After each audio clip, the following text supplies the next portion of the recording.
पापलेट ग्रेव्ही. तर त्याच्यासाठी घेतलं आहे 2 टोमॅटो कापून, त्याच्यानंतर हा कांदा घेतला आहे, लसूण घेतली आहे, खोबरं घेतलेलं आहे किसून, तिरपळं घेतली आहेत, ही मालवणात यूज करतात आमच्याकडे, कोकम घेतली आहेत, हिरवा आंबा घेतला आहे कापून आणि थोडंसं अद्रक घेतलं आहे. तर आपण आपल्या रेसिपीला सुरू करूया.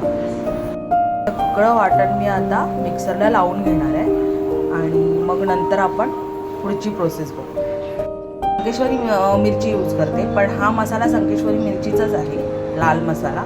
तर आता वाटपासाठी हा यूज करणार आहे मसाला. तर मी वाटणात हा मसाला आतमध्ये ॲड करणार आहे.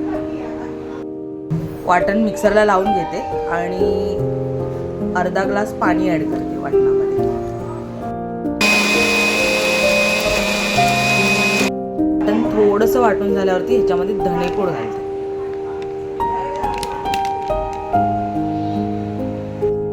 धणेपूड वाटलेली असल्या कारणाने मी नंतर आतमध्ये ॲड केलेली आहे. तर ही पावडरच मी घेतलेली आहे धणेपूडची. धणे घालायलाच पाहिजे, कारण धण्याने एक वेगळा टेस्ट येते वेगळी.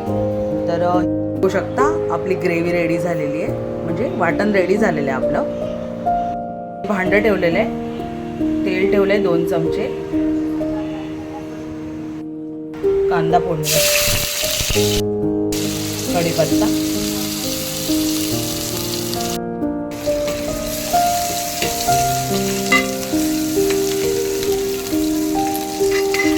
कांदा व्यवस्थित फ्राय व्हायला द्यायचा.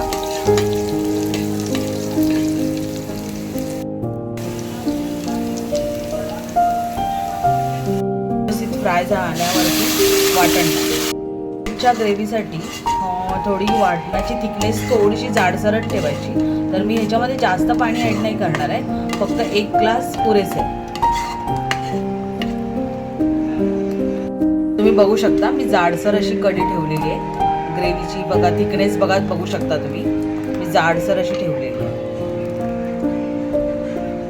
यामध्ये आता कोकम टाकून आणि कढीला चांगली उकळी येऊ द्या. त्यानंतर आपण कारण माझी ग्रेव्ही तशी तेवढी आहे, त्यामुळे मी 2 चमचे मीठ घालून घेतलेले आहे.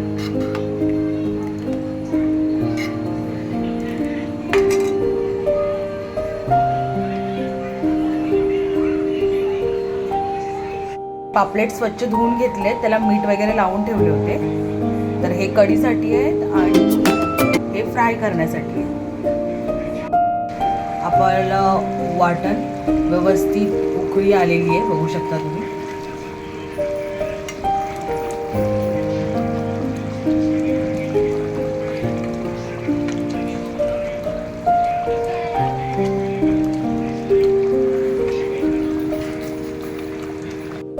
पापलेटची कढी ग्रेव्ही रेडी झालेली आहे. कोथिंबीर शिवरून घेऊया.